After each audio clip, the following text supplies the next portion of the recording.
au chapitre 61, j'aime bien le prophète Ésaïe parce que c'est celui qui nous parle le plus de Jésus. Hein?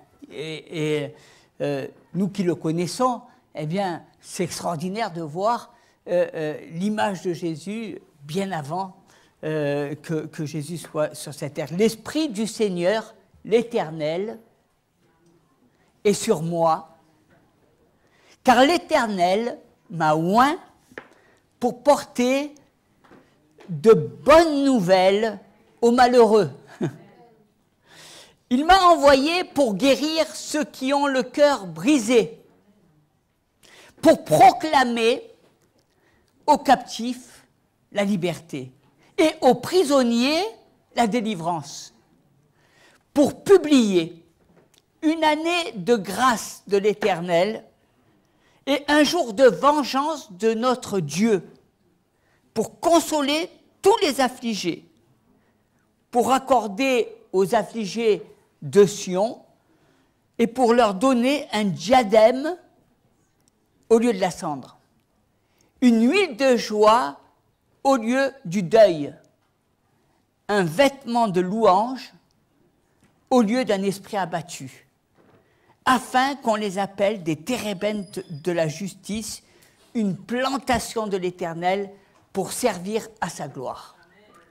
C'est formidable, hein, parce que quand on regarde, on voit eh bien, la mission, on voit Jésus, on voit eh bien, ce que Jésus est venu eh bien, nous apporter. Vous savez, souvent, on parle de jubilé et les gens pensent que le jubilé, c'est le fait eh bien, de fêter 50 ans d'anniversaire. Hein, et donc, on organise une grande fête. Mais en réalité, le jubilé est une fête spirituelle.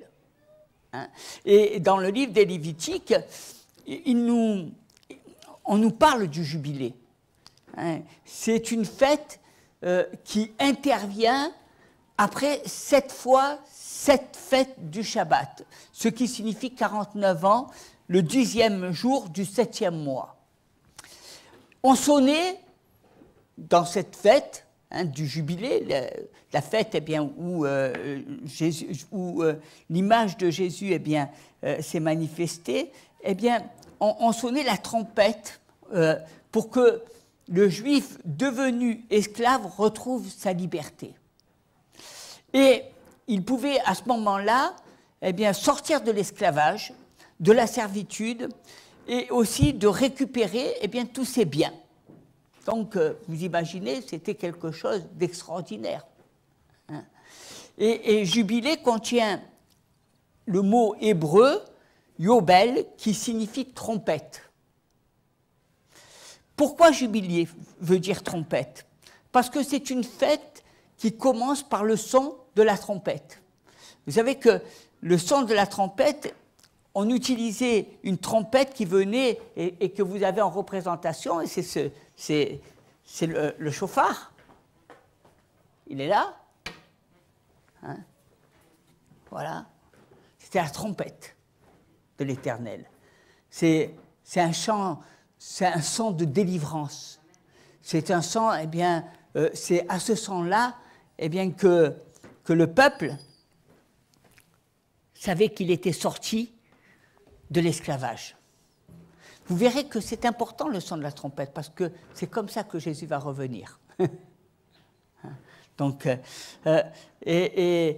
parce que elle est faite, cette trompette venait de la corde d'un animal, et ce n'est pas n'importe qui pouvait faire sonner le chauffard.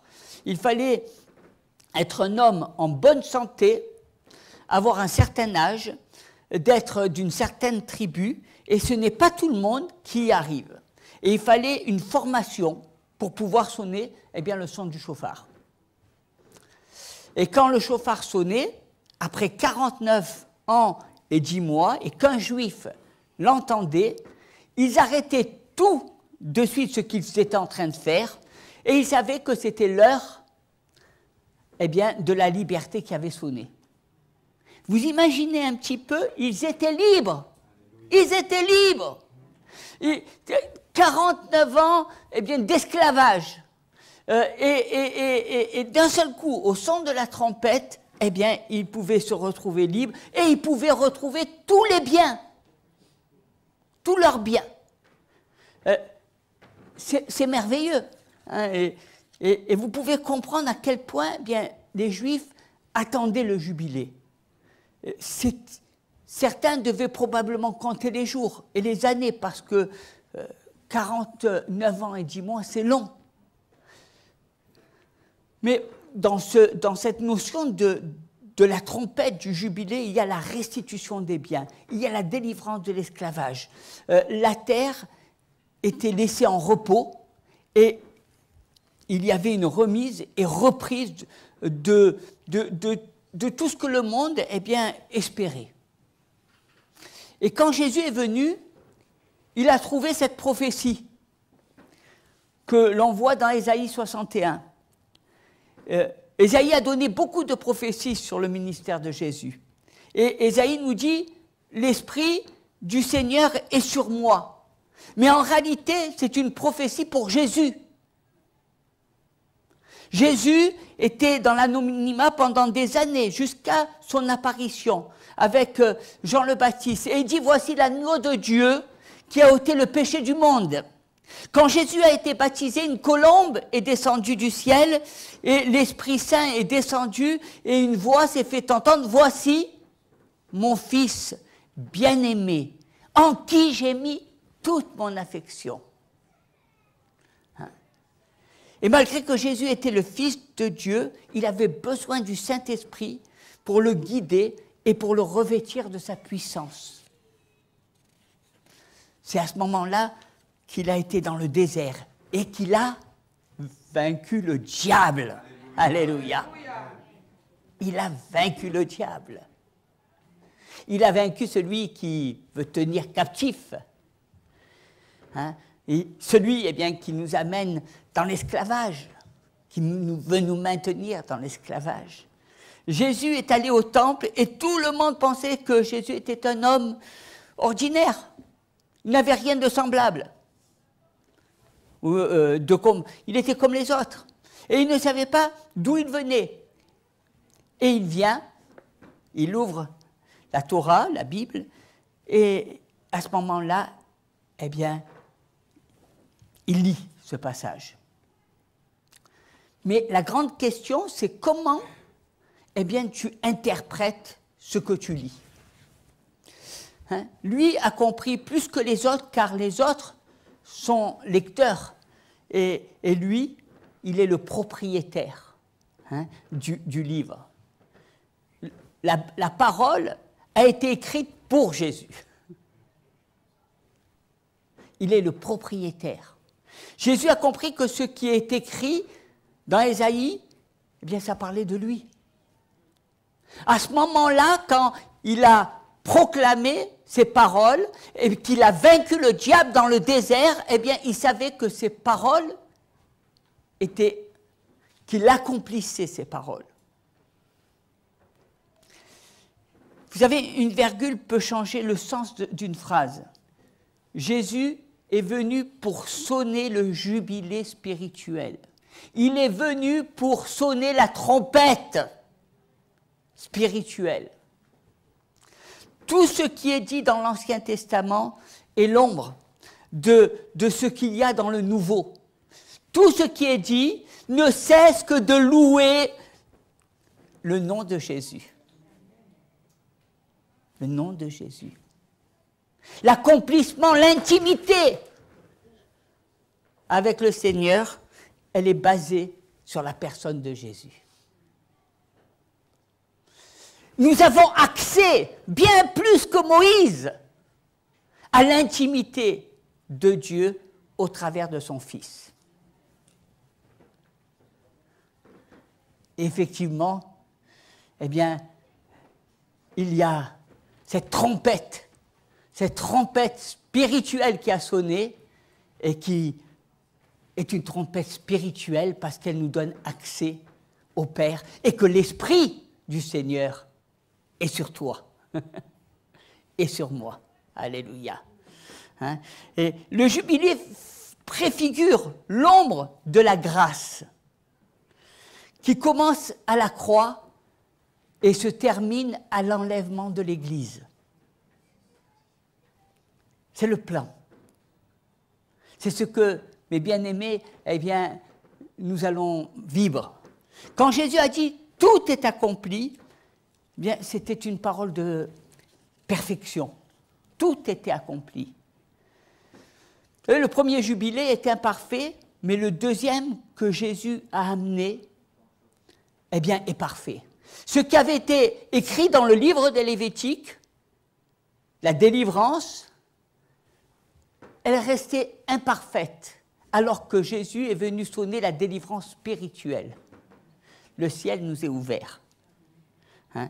Et ce sacrifice parfait, eh bien, nous amène. Jésus savait que ce qui se passe à Golgotha aurait un impact sur ta vie aujourd'hui. 2000 ans après, eh bien, il savait qu'il allait avoir un impact. Il est le maître du temps. Il est l'alpha et l'oméga. Et c'est quelque chose d'extraordinaire. Et Jésus veut que nous sonnions de la trompette, comme lui. Il veut que tu deviennes trompettiste. Il veut eh bien, que tu sonnes. Dieu veut te former à sonner de cette trompette. Dieu veut te guider. Dieu veut te donner eh bien, les moyens de sonner cette trompette spirituelle. En tant que disciple, il y a un prix à payer pour l'onction. Hein, il faut que nous nous séparions du vieil homme. Il faut que l'Esprit du Seigneur soit sur moi. Alléluia. L'Esprit du Seigneur. Vous imaginez la grâce, l'Esprit du Seigneur est sur moi. Cette grâce. Hein, parce que tu t'es libéré. Parce que la trompette a sonné. Parce que tu n'es plus un esclave, parce que tu es sorti de ce monde de l'esclavage, tu es sorti de ce monde de la rébellion, parce que tu es entré eh bien, dans la présence de Dieu. Parce que l'onction du Seigneur est sur toi. L'onction, c'est encore plus grand que l'esprit. L'onction, eh bien, t'amène. L'onction te manifeste la puissance de Dieu.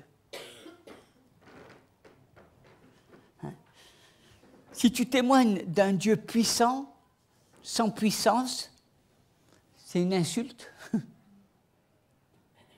Tu insultes Dieu. Hein? L'Esprit en toi, eh bien, lors de la conversion, te donne la nature de Dieu. Mais pour servir, pour que tu puisses le servir, il faut que tu sois revêtu. Il faut que Dieu te revête. Il faut que l'onction de Dieu soit sur toi. On ne sonne pas la trompette par bonne volonté. Hein. Ça nécessite beaucoup de force. Et tout à l'heure, nous allons sonner le shofar. Hein. Eh bien, vous allez voir que ça nécessite beaucoup de force. Hein, beaucoup. Il faut admettre, il faut apprendre. Parce que souffler ne suffit pas. Il faut comprendre. Il faut regarder.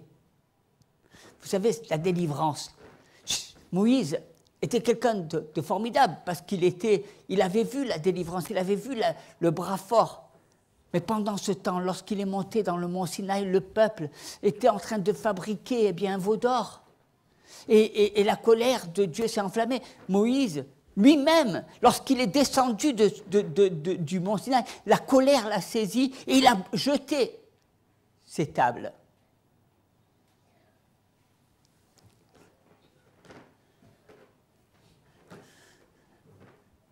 Cette onction que Moïse avait, c'est l'onction que tu as reçue de la part du Seigneur.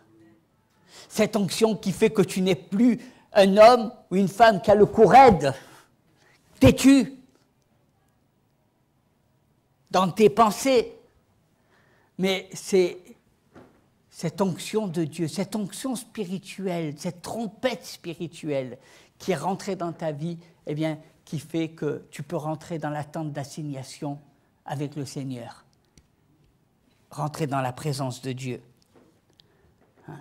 Vous savez qu'en ce temps-là, il n'y avait même pas les femmes, il n'y avait pas les enfants. Hein, personne n'avait le droit d'apprendre. C'était réservé.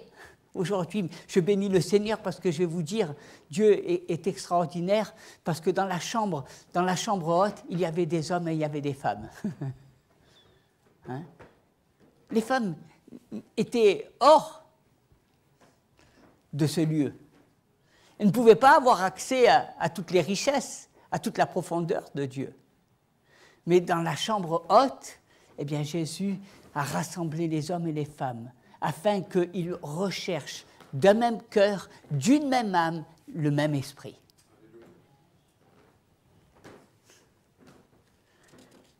C'est formidable, hein, c'est formidable.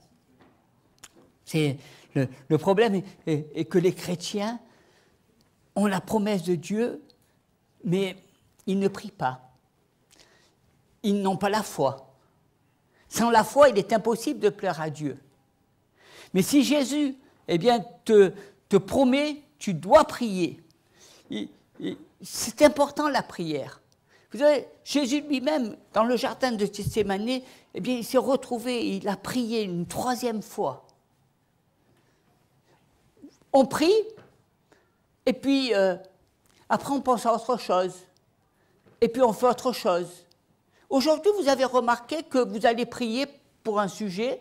Si vous êtes malade, vous allez vraiment commencer à prier. Et puis, quelques jours après, peut-être vous n'y penserez plus. Et vous ne prierez plus. Alors que la prière, eh bien, elle est avec instance, jusqu'à ce que tu obtiennes, eh bien, la réponse. La prière, ce n'est pas simplement s'adresser à Dieu. La prière, ce n'est pas dire, Dieu, je sais que tu entends ma voix. La prière, c'est, est-ce que toi, tu attends la réponse de Dieu? Est-ce que tu pries et tu attends que Dieu te réponde? Parce que quand tu attends, eh bien, que Dieu te réponde, alors il y a l'exaucement de la prière. Peut-être que ça ne sera pas comme toi tu le souhaites, comme toi tu le désires, mais tu auras la réponse de Dieu. Hein, beaucoup me disent, mais j'aimerais faire la volonté de Dieu, mais je ne sais pas. Prie. Pas une fois. Prie. Pas une 2e fois. Prie. Attends. Et quand Dieu va te parler, tu auras la réponse de Dieu. Dieu répond à la prière. Hein? Imaginez un instant que les disciples, eh bien, au départ de Jésus, se soient refroidis, qui se disent, bah, après tout, maintenant Jésus il est mort, même s'ils l'ont vu ressusciter, il ne l'avait même pas vu. Donc là, il est parti, bon, on retourne à notre vie passée. C'est ce qu'en Égypte, eh bien, lorsqu'ils étaient dans le désert, ils ont voulu retourner en Égypte. Imaginez les disciples qui se soient refroidis, eh bien, qu'est-ce qui serait passé? Où nous serions? Imaginez que Jésus, en 3 ans et demi, eh bien, il a accompli tout ce qui, en 3 ans et demi, il a accompli tout ce pourquoi il était venu sur terre. Et j'aimerais que vous compreniez ces choses-là. Parce que le temps, ne vous laissez pas dévorer par le temps. Il y a des gens, jusqu'à leur mort, eh bien, ils ne rentreront pas dans le plan de Dieu. Parce qu'ils ils auront été pris par le temps. Parce qu'ils ne seront pas rentrés, eh bien, dans cette relation. Si Moïse n'avait pas écouté Dieu dans le buisson ardent, eh bien, est-ce qu'il aurait pu délivrer le peuple? Est-ce que la mer Rouge se serait ouverte? Non. Tant que tu n'as pas la révélation de Dieu, tant que tu... Et tout cela, tu dois le chercher. Tu dois chercher l'Esprit du Seigneur. Tu dois chercher l'onction de Dieu. Tu dois payer le prix qui te permette eh bien, de recevoir cette onction, afin de pouvoir entrer dans ta destinée, afin de pouvoir manifester la puissance de Dieu.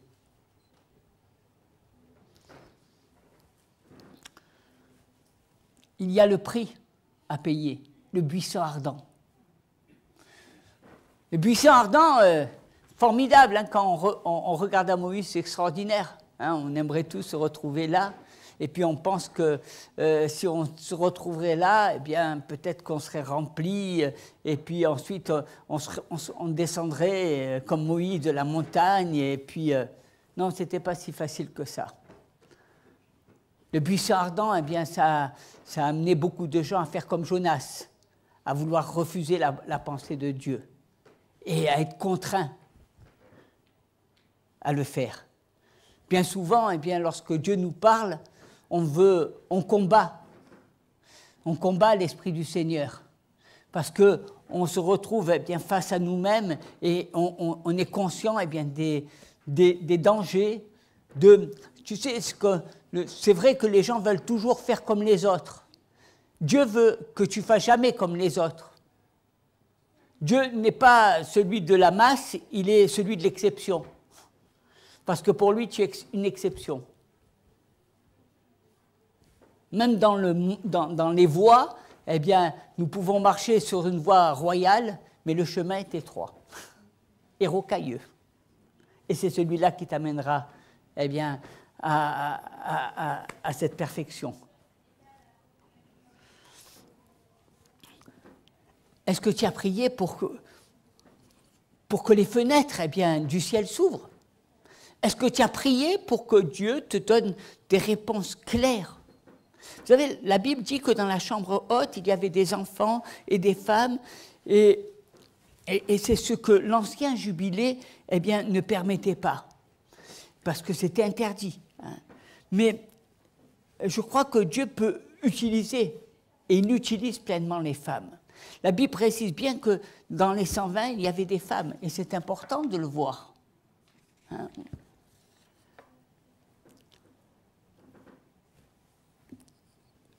On parle souvent de l'Ancien Testament et du Nouveau, mais le Seigneur a ouvert, hein, il a ouvert eh bien, ses bras à toutes ces femmes dans la chambre haute. Et elles ont même été remplies de feu. Et quand on parle de la Pentecôte, on pense que c'est une fête spirituelle, mais c'était une fête agricole, la Pentecôte. Vous le savez? C'était des agriculteurs eh bien, qui allaient à la moisson. La Pentecôte, c'était une fête agricole. Mais cette fête agricole est devenue une fête spirituelle, parce que c'est à ce moment-là que l'Esprit du Seigneur est descendu. Et maintenant, on ne parle plus de la Pentecôte comme une fête agricole, on parle de la Pentecôte comme une fête où l'Esprit du Seigneur est descendu. Hein? Ce qui était dans l'Ancien Testament une fête agricole est devenu une fête spirituelle. Hein? C'est important. Hein? Et on peut se demander bien comme se répandait la bonne nouvelle, parce que jusqu'à là, jusqu'au moment de la Pentecôte, comment tu allais répandre cette bonne nouvelle?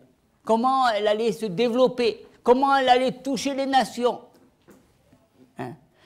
Imaginez que les disciples, ils parlaient l'hébreu, s'ils parlaient la langue locale, hein, et si tu leur demandais de parler le grec, ou d'aller autour de la Méditerranée, hein, et comment?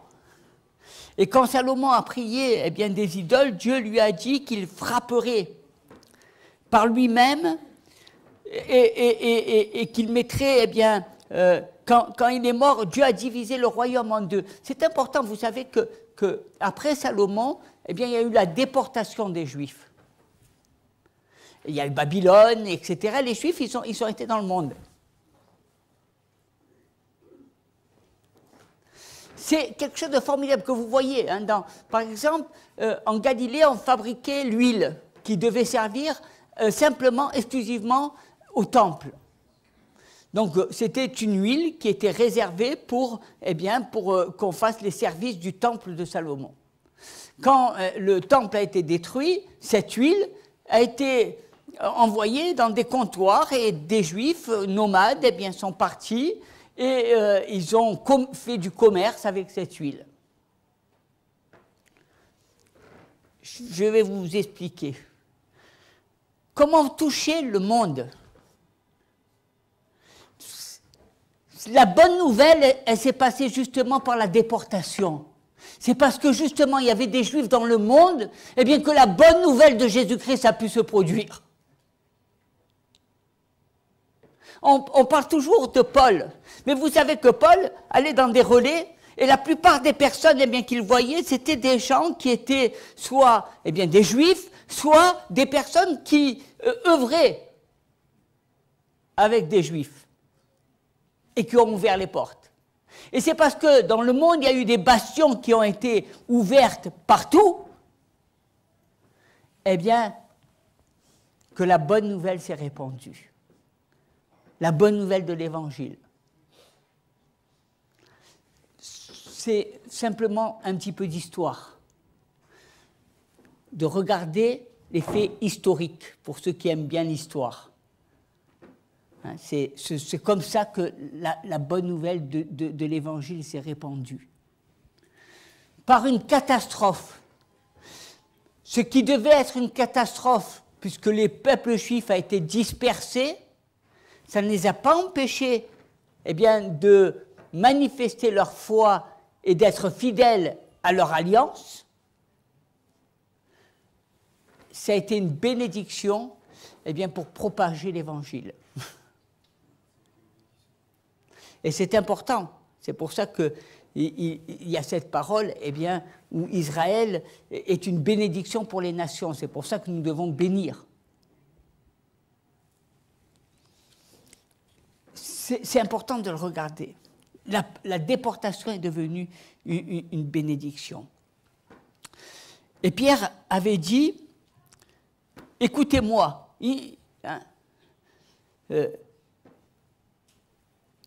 écoutez Dieu. Il avait demandé à ce que les gens l'écoutent. Parce que c'était important. Pour sonner la trompette, il fallait 3 éléments. L'un, c'était le souffle, la trompette et le son. 3 éléments. Souffle, la trompette et le son. Je vous rappelle que cette déportation a été un élément formidable parce que ça a pu faire que c'était un outil qui a été au service de la propagation de l'Évangile. Et les dons, les prophéties, les langues sont sont simplement là pour amener la gloire de Dieu, pour que l'Esprit descende et touche les nations. Et Pierre, donc, lui, il avait compris cela. Alors, le souffle. On va regarder à la trompette, parce que c'est important de regarder à cette trompette. Il y a le souffle, c'est l'inspiration. Je souffle, il y a une inspiration. La trompette, c'est la puissance qui amplifie le son. Et le son, c'est le message. Il y a des personnes qui ont le souffle, mais pas l'inspiration. D'autres ont le son, mais ils ne veulent pas souffler. Et il faut la combinaison des 3. Le souffle, l'inspiration, la trompette et le son. Il y a des églises où il y a beaucoup de puissance, d'onction, mais qui ne grandissent pas. Parce qu'il manque, la passion des âmes perdues. Beaucoup ont un message, mais n'ont aucun impact, car il y a un manque d'onction. Quand un homme a tout vendu et qu'il est esclave de son frère, au son de la trompette, le jubilé arrive et il le rend libre. Le seul son de la trompette change toute la situation. Donc c'est important de regarder. Dieu est plus puissant que tout ce qui se passe. Mais quand tu reconnais Jésus comme ton sauveur, c'est que la trompette a sonné dans ta vie pour te libérer. Combien de personnes meurent alors qu'ils côtoient des trompettistes? Dans votre famille, beaucoup sont asservis, beaucoup sont esclaves. Mais parce que quoi? Parce que vous manquez d'amour, vous ne faites pas connaître la vérité à votre entourage. Seule la vérité vous affranchira. Vous maintenez des gens dans l'esclavage. Vous ne leur parlez pas vrai. Vous ne leur donnez pas le message de l'Évangile. Vous n'appelez pas les âmes à revenir à Jésus, à se repentir, à demander pardon. Vous n'appelez pas les âmes à être dans la vie.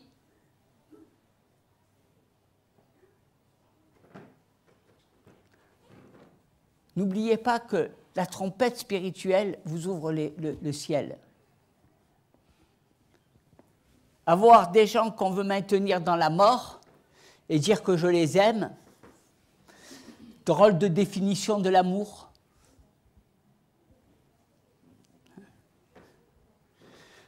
Ou alors, peut-être que vous ne faites que vous réjouir de votre propre trompette. Dieu, en vous disant, ben, Dieu m'a sauvé, après moi le déluge. Je suis content, hein, j'ai été sauvé, je suis libre. Mais les autres. Et Dieu ne vous demande pas de transformer les autres, mais d'annoncer la bonne nouvelle aux autres. Et pour cela, c'est une bonne nouvelle. Ce que notre frère disait, des personnes sont là et pensent que se repentir, c'est pas comme les autres. Les autres, ils n'ont pas besoin de se repentir. Les autres qui sont dans le péché, c'est pas grave. Les autres, ils sont dans leurs idées, c'est pas grave. N'oublions pas que seule la vérité vous affranchit. Et c'est au travers du message de l'Évangile, qui est une bonne nouvelle. Dire à quelqu'un, tu es un pécheur, repens-toi, pour celui qui est à côté dans le monde, il va dire, c'est vraiment pas bien. Mais pour celui qui est dans le Seigneur, eh bien, il te donne une clé pour la victoire, pour que ton jubilé, pour que l'Esprit du Seigneur descende dans ta vie. Ce qui n'est pas bon pour les uns est bon pour les autres. Ce qui n'est pas bon pour les gens du monde, eh bien, fait que nous sommes... Parce que le prince de ce monde est menteur. Il veut te maintenir, eh bien, dans l'esclavage. Et le pardon, qu'est-ce qui fait le pardon? Il vous libère des chaînes. Et comment j'obtiens le pardon? En allant à la croix. En me repentant. Tout est en Jésus.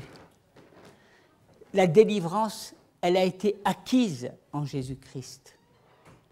C'est à nous à aller à la croix. C'est à nous, eh bien, à avoir aussi un discours de vérité.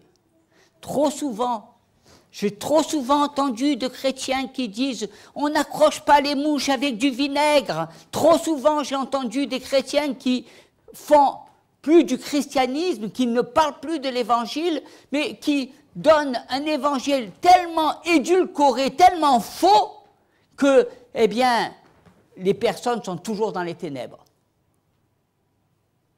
Seule la vérité vous affranchira. Et ces hommes qui ont été choisis par Dieu, qui étaient remplis de l'onction du Seigneur, ils n'avaient pas un message ou deux messages. Ils avaient le message de la repentance. Ils avaient le message de la sainteté, de la sanctification. Et ces hommes ont touché des multitudes de personnes. Vous savez, quand quand T.L. Osborne allait faire des campagnes en Inde, il y avait des millions de personnes. Millions de personnes. Des fois, il arrivait à avoir 2 millions de personnes. Quel était son message? La repentance. Il appelait les gens à demander pardon, à se mettre à genoux, à se repentir.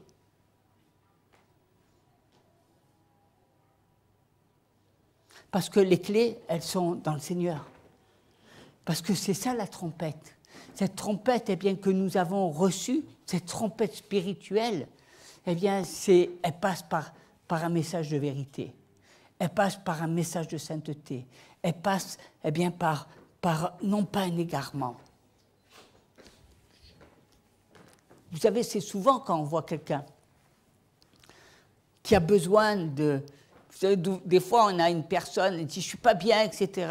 Ah, qu'est-ce que je peux faire pour toi? On va essayer de l'aider. On va essayer de peut-être que tu as besoin un peu d'argent. Peut-être que tu as besoin de ceci. Peut-être.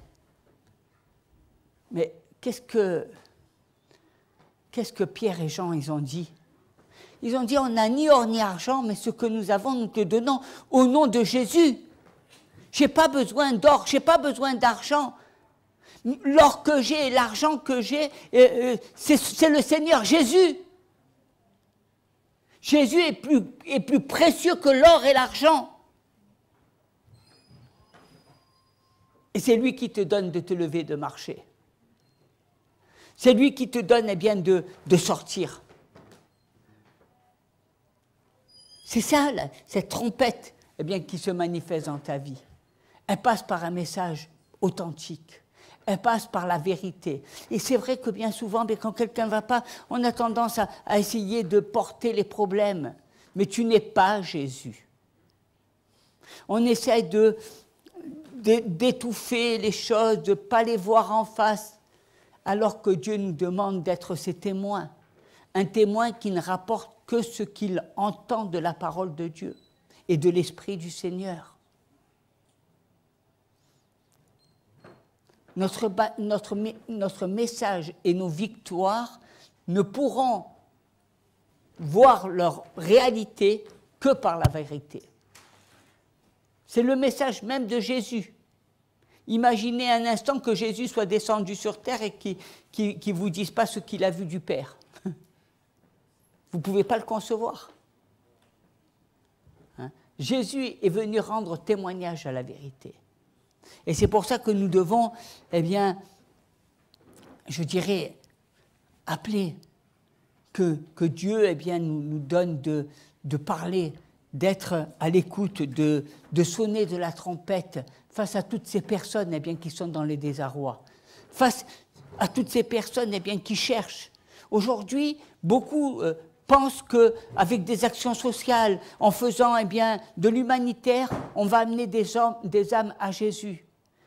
On essaie toujours de trouver pour beaucoup, eh bien, c'est un moyen d'amener des âmes à Jésus. Vous savez, le seul moyen, ce n'est pas des tactiques ou des stratégies humaines, c'est de parler de la vérité.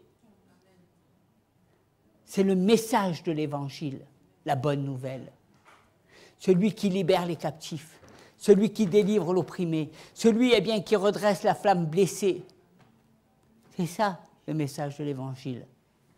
Un message qui est basé sur la parole, sur Jésus-Christ, un Fils de Dieu, sur la croix, sur la puissance de la croix. Et je vous invite à ce qu'on rentre dans la prière. Abraham, toi tu sais sonner le shofar, on va s'incliner, on va sonner le shofar. Il faut, oui, voilà, viens, toi, tu l'as fait en Israël, donc hein, c'est pas grave, tu as du souffle. On va prier pour toi pour que Dieu te donne le souffle, te donne tout. Hein? Hein? Regarde, Brigitte, elle sait le faire. Alors si Brigitte sait le faire, une femme, donc toi, en plus forte raison. Hein?